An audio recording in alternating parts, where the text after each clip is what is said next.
also the Vice Chair of the Premier's Advisory Committee on the Economy.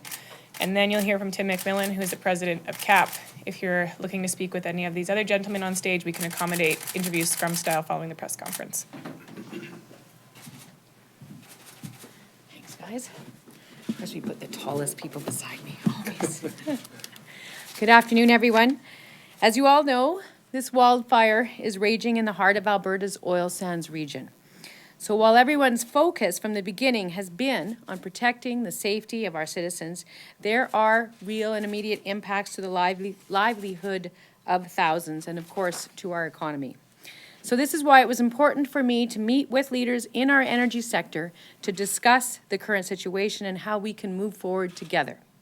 Before I discuss our meeting, though, I want to begin, of course, by thanking our energy companies and industry contractors for their tremendous efforts to help during our time of crisis. It really was quite amazing. Their role with the evacuation, with the temporary housing, and then the relocations of tens of thousands of Albertans was absolutely essential to the success we've achieved so far. As an Albertan, it makes me proud to see our corporate community step forward over the past number of days. Your generosity, your spirit, and commitment to community is sincerely appreciated. These humanitarian efforts were happening while companies were also taking precautionary measures to secure their own facilities and reduce oil production. Our meeting today was a chance for me to listen and hear directly from our industry partners on their current situation. I was first given an update on the state of energy facilities and emergency response activities. Through the efforts of our first responders and company employees, I'm able to stand here today and say that oil sands facilities north of the city have not been damaged by wildfire. The oil sands region is vast with diverse operations. Facilities span from the west to the east in northern Alberta. For many operators, there was no wildfire risk and production continues as before. For those in and around Fort McMurray, though, there is an economic consequence to taking production offline. There is foregone revenue to both companies and to the Crown. So this led into a conversation by all in the room on a plan to return to full production as soon as the situation allows. I can say that government and industry are working together to protect infrastructure and support industry operations. We agree that operations will only restart when it is absolutely safe to do so, for personnel as well as for our environment.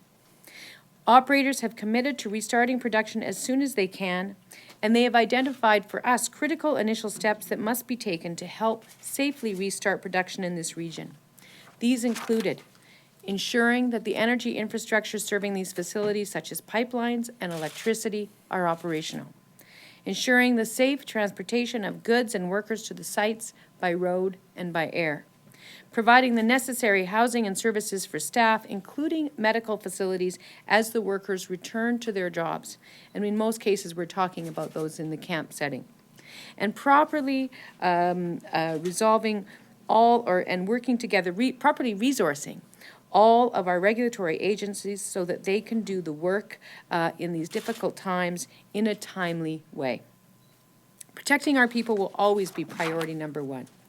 Substantial progress is being made on each of these critical areas. For example, movement of goods on the road through Fort McMurray to the oil sand sites resumed earlier today. We've begun work on setting up a temporary medical center. Officials are working with industry officials to arrange maximum airspace access to companies in order to facilitate their restart work, subject, of course, to firefighting and emergency response needs.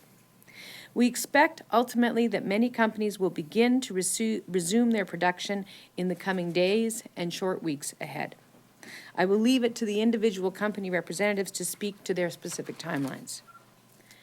Companies have world-class expertise and much experience to draw from to conduct an efficient startup. This work, as I've said before, will be overseen by the Alberta Energy Regulator. They've created a recovery team to assist with the safe and environmentally responsible resumption of operations. They will work with each company on a startup plan, which will include timely authorizations, inspection, and monitoring. I gave the companies I met with today my commitment that we will get back to normal as quickly as possible. This meeting is the first phase in what will be an ongoing set of discussions over the months ahead. While thousands of lives will never be the same, we can take small steps to getting back the rhythm of Northeast Alberta. For many in Fort McMurray, that means rolling up the sleeves and returning to work doing what they love, which is working in the energy sector.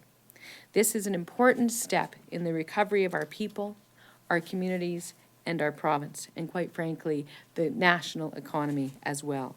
We are strong and we are resilient here in Alberta, and together, government and industry will get through this and return to providing North America with the energy it needs. So thank you very much, and I'll pass it over to Steve. Okay. Thank you, Premier. And let me just take the opportunity first to express mine and industry's gratitude to those first responders, contractors, employees, those who've come into the region to help us. I mean, the response has been tremendous, and we're only where we are today because of that collaboration.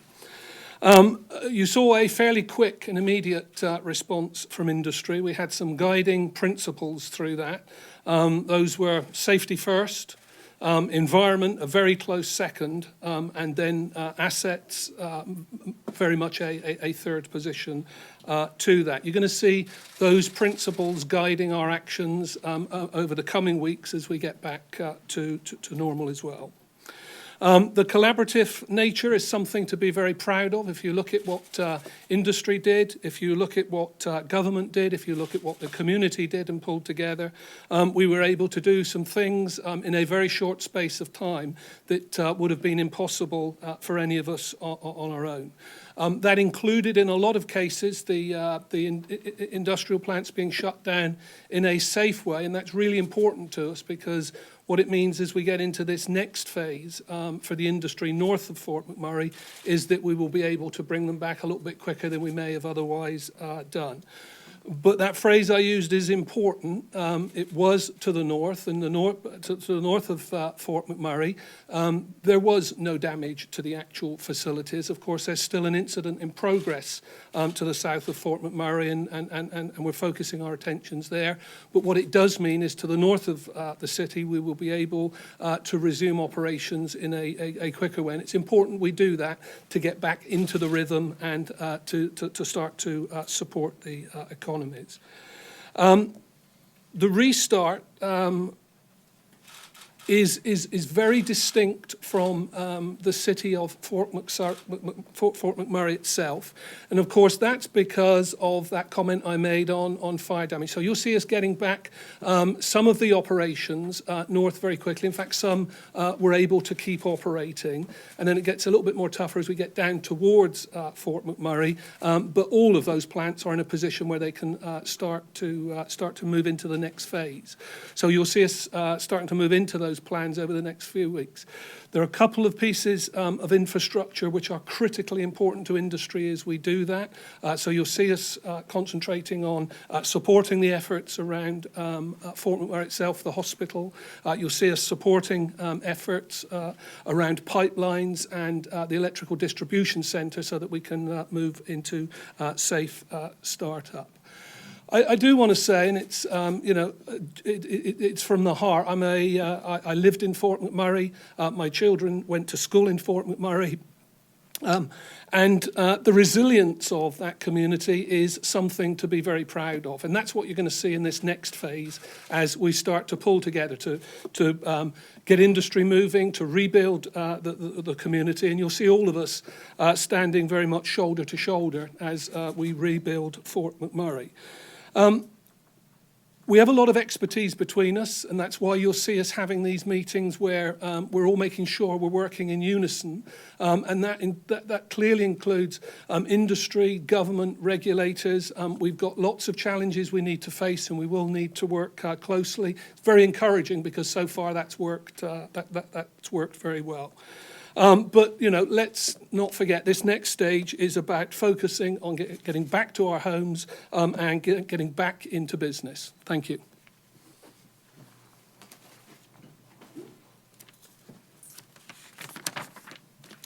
Perfect. Well, let me start off by thanking the Premier for her leadership through this emergency, this very difficult time, and for bringing industry together today to talk about some of the pieces that we'll need to work on collaboratively and collectively, and some of the issues that will be in front of us in the coming days, weeks, and months. I'd also like to express from the oil and gas industry a thank you to the emergency workers and the humanitarian workers and volunteers that have been so crucial in the last week. There are a lot of challenges ahead of us, but this is a time where people are working very hard. We have, over the past few weeks, put safety first. That will continue to be paramount in any of the work we do in the days and weeks ahead. And industry will be here to support the community and the province in days, weeks, months, and years. This is the long term, which we are committed to. And one of the first and initial pieces will be the startups of the facilities that are in Alberta. Some of them which are currently still operating, some of them that have slowed down operations, and some of them will need restarted. Each facility is very specific, depending on their location relative to the fire, the type of operation they had, their involvement in the evacuation, their ties to the infrastructure pieces, pipelines, power, and their workforce. And each individual operation has a unique set of challenges which they will work through, and their timelines, again, will be quite unique, ranging from days to weeks, and potentially beyond that. We have to work through methodically each project. In a general sense, the industry is one that is based and focused on safety, on planning, and on preparedness. That has left us in very good stead going forward. And with that as a basis, we do have a strong foundation for this work which will take place. And I guess my final thoughts would be that thank you to all Canadians that have shown substantial support for Fort McMurray and the community over the past week, and that this will be a long-term rebuild, and that commitment and that recognition from the other Canadians is very much appreciated. So thank you. We'll take questions from the floor now, guys. Just to limit the amount of musical chairs here, please limit your questions to either Mr. Williams, Mr. McMillan, or the Premier.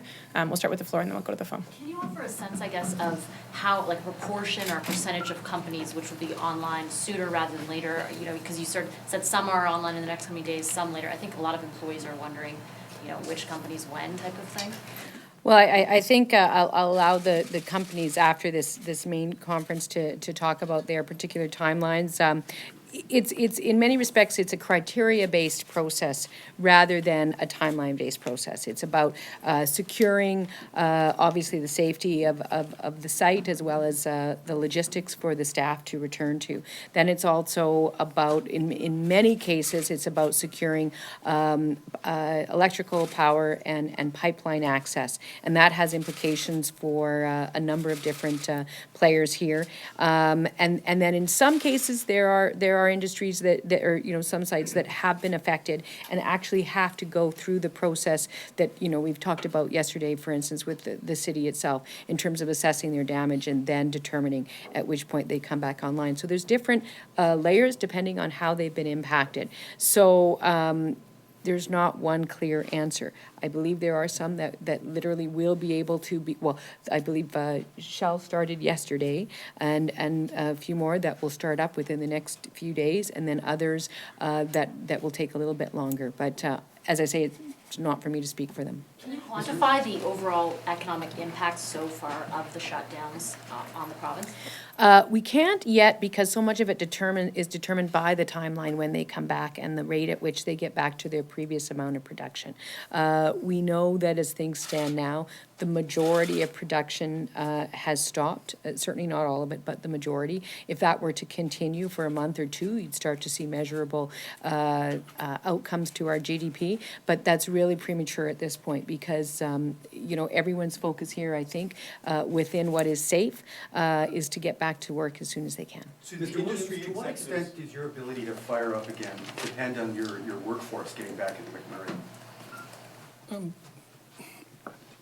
Yeah, I'll just add to the answer to the previous question and then move on. So just generally, think of north of Fort McMurray itself. They were affected by smoke, but not the fire. So they're in a condition where they're either started up or they're in the process of moving back. And there you're thinking of, you know, days and maybe a week or so, but you're not talking longer periods. South, where there have been a few more direct impacts from the fire, we have to go in and evaluate and then put the plans in place. So the vast majority of the volume is north, not south of the facility. And then if you look at what's critical path, actually, in those things which we're talking about for the next few days and week or so, the primary focus is going to be working with our pipelines companies and our power companies to be able to balance that system as we come up. And everything's looking very good as we speak this morning. We found no significant damage to pipelines. There's some of the electrical infrastructure we're going to have to work on because that's above ground and the pipelines are below ground. In terms of your specific question on moving people in, that appears not to be a barrier to making progress. And the reason for that, quite frankly, is our employees are very keen to get back in to try and help. There's a great spirit of trying to make the economic impact as small as possible. So, you know, if one of our bigger challenges at the moment is a number of phone calls we're taking about employees and contractors who are trying to get back into the region. We have a huge capability for moving significant numbers of people, as you know, in that sort of 48, 72-hour period immediately following the evacuation, a significant part of which went north. We were able to evacuate significantly more than 20,000 people, and just through the Suncor facility, we flew 10,000 people out in that time. So we have a big capability to bring people in and out, and we have the camps in place. So people should not be a barrier to starting up. So are layoffs anticipated, and is there a commitment to return to pre-wildfire levels? Especially considering the price of oil, or could production be cut further because of what's happening? There are, it's very difficult to be absolutely specific. In general, to my knowledge, there are no planned layoffs. In fact, what I've heard this morning from broadly from the companies is they've guaranteed pay in advance so that pay to workers will not be interrupted. And in most cases, they've gone into additional schemes, either to loan funds and help employees or to bring forward payments that were scheduled for later in the year. So I think employees are in very good shape. A little more about what type of supports you're going to need to get the employees up there, more fly-in, fly-out, camps, additional housing, things like that? We, broadly speaking, we have enough camps in place to be able to start the operations up and return to, there are a number of major turnarounds in the region with 4,000 or 5,000 people in total involved in those. We have the camps available for those. We have some very big construction projects in the regions. Fort Hills is probably the biggest one, had just over 5,000 people there. We have the space there, and we have all the logistics capability to come in. So, I mean, without going into too much detail, one of the things we've been working on this morning is how we can collaborate to make sure we've got the right supply chain, the right logistics to make sure we can get the people in safely, they can be housed safely, and we can feed them and look after them. What have you asked for from the province? And I think you sort of got it there. I mean, we've first of all to continue the collaboration, and the response has been tremendous in terms of cooperation and the way we've worked through the number of issues. We're looking for support on those objectives, but of course we all share that safety first, environment second, and then starting these assets up third. So we're making sure that's the case. We still have an active fire in the province. There's a lot of work. It is now to the south of the city largely and to the east of the city. So there's, first of all, there's the priority in terms of what's being worked. And then it's a question of getting back to normality as fast as we safely can. So it's about logistics, it's about pipelines, it's about the electrical system, it's about the hospital. And what was very reassuring this morning is we've all, we're very agreed on what those priorities are. Is industry concerned, we saw what happened in Port McMurray, is industry concerned with the boreal forest there that your facilities could be impacted in a future incident? And is there anything being done or future plans to mitigate that for the future? If you look, we live in a region where forest fires and wildfires have gone on for thousands of years, and we take precautions. We take precautions in terms of, the firefighting capability we have, the resources we keep in house, the fire breaks around our facilities. This was an extraordinary fire in terms of, the ferocity of the fire itself. We've definitely learned some more things, and we'll be, we've been working very hard over the last few days to try and reinforce those protection facilities. Because whilst this fire, will be over at some stage for us, there will be other ones. So we've learned some lessons, and we'll be applying those. How long does it take, once you make the decision that it's time to go, we can do this safely now? How long does it take between making that decision and when oil starts flowing out the other end? Well, some facilities have done it, so it's that quick. Some facilities are simply turning up the volumes now. The shortest ones will be, 24, 48 hours in terms of they were put into a hot standby position and they're operating. Some will be more difficult and could be a week or two. The most difficult will be the ones we haven't been able to get into sea yet, which are down south of Fort McMurray, where the fire actually went across the plant. So we've seen satellite photographs of those. It doesn't, normally an operating site is clear of combustible material, other than the stuff which is contained inside the plant itself. So they're not normally significantly affected by this type of fire. But we have to go in and make those assessments to be sure. We're going to go, and we'll take your question, and then we'll go to the phones, and I'll come back to the floor for anything outstanding. How many plants are in that situation in the south, and can you give any more clarity about how much production was taken offline? There's so many estimates floating around the analysts. Do you know what I would say is, you could draw a line east-west around Fort McMurray and look particularly down to the southeast there, and I would say you should talk to the individual companies about the status and where they are. The number, I think, which has broadly been talked about is overall there's about 1 million barrels a day offline. Some of that is already returning, as we say. So a couple of the facilities were able to just reduce their operations and are therefore coming straight back as we speak now. And then the next ones will take a few days. So it's a bit of a moving target. We're going to go to the phones now. Operator? The two shell plants are Your back? first question comes from the line of Geoffrey Morgan from Financial Post. Your line is open. Hi, good afternoon. One quick clarification and then my question. Clarification is for Mr. Williams. Steve, when you're referring to we haven't been able to get in to see our assets to the south, are you describing that as the industry's assets in general? You're not talking specifically about Suncor's assets, are you? No, I'm speaking on behalf of the industry because it's been an industry meeting this morning. Suncor has had no damage to any of its facilities. Very good, thank you. Now my question is for the Premier. Premier Donnelly, can you give us an update on what is the extent of the damage to oil sands facilities to the south? Well, again, as Steve just outlined, we haven't actually been able to get into some of those sites. My understanding is that we're both basically looking at the Nexen Long Lake and the Hanging Stone facilities. Nexen themselves has not yet had a chance to get back in on the ground, and so we're still waiting to see. We think that it was mostly still intact, but we haven't been able to get any ground assessments reported yet. And I believe that at this point, Hanging Stone is also still completely intact, but it's still threatened by fire. So that's why they're still in there, very much still in the emergency response phase.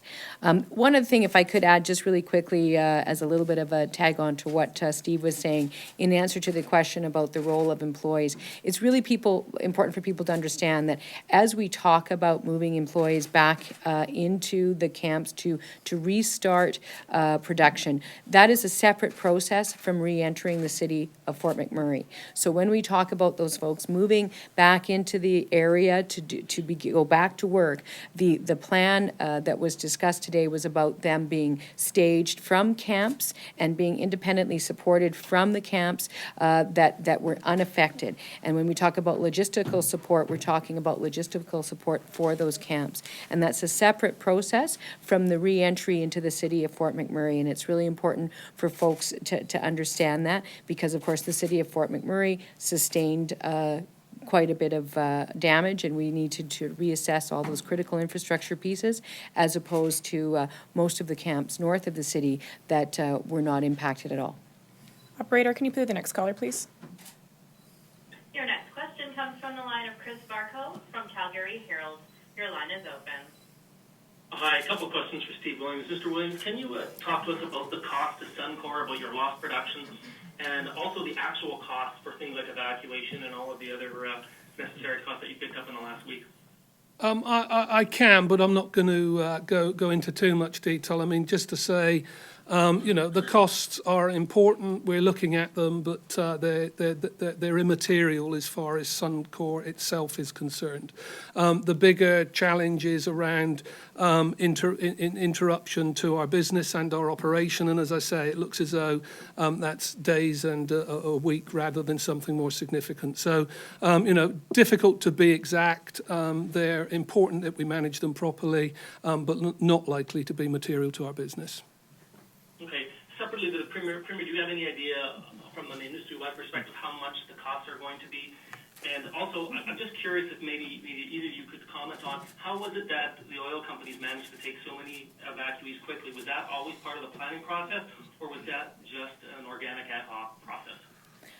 I will say it was a combination of organic and planned in terms of the industry's ability to remove their employees, because of course they always, safety is a key feature of the work that everybody in the industry does, and part of that, of course, is having a well thought out evacuation plan should their particular camps and facilities be threatened. So it worked out quite well that I think those same plans were able to be transferred to the process of evacuating the folks from Fort McMurray who had moved north as a result of the fire. So it was sort of both processes overlaid on one another, I would suggest, and again, absolutely brilliant in terms of how quickly we were able to airlift people out of this area. I don't know that every community, or there's very few, I don't believe there are very many communities in the world that are as partially isolated as Fort McMurray is in terms of the access and egress to the city, that would have been able to be evacuated as quickly and as effectively as Fort McMurray was, and that's due in large part to the resources that exist around the community in the industry sites, or at the industry sites. I'll take two more callers from the phone, and then I'll come back to the floor to wrap up. Operator, please put through the next caller. Your next question comes from the line of Jeff Lewis from Globe and Mail. Your line is open. Hi there. Steve, just wondering, with regards to critical infrastructure, you mentioned some damage to the electrical facilities. Can you perhaps clarify to what extent that damage might hinder your ability to ramp up? And then in a more general sense, what are the big logistical challenges you're still facing? Again, I'll just make some general comments, and then, Jeff, if you need to, you'll have to speak specifically to the companies involved. The simplest version is the pipelines are often beneath the ground and the electrical systems are above. So when a fire goes through, it can have more of an immediate impact. We don't believe at the moment that the electrical infrastructure issues are going to be big enough to stop the industry ramping up. So they're important. We want to get to them. Clearly, once you get into the city of Fort McMurray itself, those issues are very local and very important, and we need to work those. The big industrial ones don't appear to be critical path. We've still got some work to do there. Okay, and just as a follow-up, are you essentially saying, I mean, that for the industry, the storm has passed? No, I would say it's a little bit, clearly there is industry to the south of Fort McMurray, and there's still a fire in that region and a lot of resources being dedicated to protect that, particularly critical parts of the infrastructure which are vital to the northern plants themselves starting up. But other than that, we're in a position where we can start to move. Take one more caller from the phone. Operator, please put through the next caller. Your next question comes from the line of Tanya Zelinsky from Upstream International. Your line is open. Hi there, thank you. Mr. Williams, you were mentioning about room available for employees at camp. I'm wondering if the companies north of Fort McMurray are working together to house employees regardless of facility, and if it will cause any delays to Fort Hills if you're using those camps to house employees. Absolutely. We're looking at all of the beds available and all of the needs of those beds. And overall, that balance works. So we believe we have enough rooms in the camps to be able to start the plants up safely, maintain the plants, finish the turnarounds and execute the major turnarounds. Clearly, there's been a delay to those turnarounds, but we're talking a few days to get back into those. And we have purpose-built camps largely around Fort Hills itself. So, early this morning, I looked at the plans, and we had more rooms than we actually needed for the majority of that activity. So, camp's not likely to be an issue. We've also, and maybe I was a little bit remiss early on, we've also, of course, we housed part of the community, and we also work closely with our First Nation neighbours as well. So, we've been looking at all of those priorities, and we think we can meet the needs with the beds we have.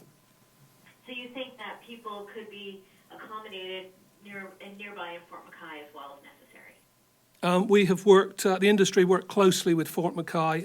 Of course, there was no damage, direct damage to Fort McKay, so they'll be in a good position. What's most important is that together with government, we work on making sure they've got food and water and are supported, and that's been right at the top of the priority list. We'll take two more questions from the floor, and then we're going to wrap up. Keep in mind, many of these gentlemen have agreed to stick around and talk to you. Go ahead. I see so many of you on the stage there today. What lessons have you learned about working together over the last week or so, and pooling resources and just generally working as a unit? As an industry, we've had some challenging times on various fronts over the last few years. And it's one of the things we do a lot together in areas where we're allowed to do that. So safety, we started one of the world's first across industry safety committees because safety sits above everything else. So we always collaborate fully on safety and learning lessons across the businesses. COSIA was about doing exactly the same in terms of taking on the environmental challenges, and we've been working through COSIA together. We have in place emergency plans which have mutual aid and help.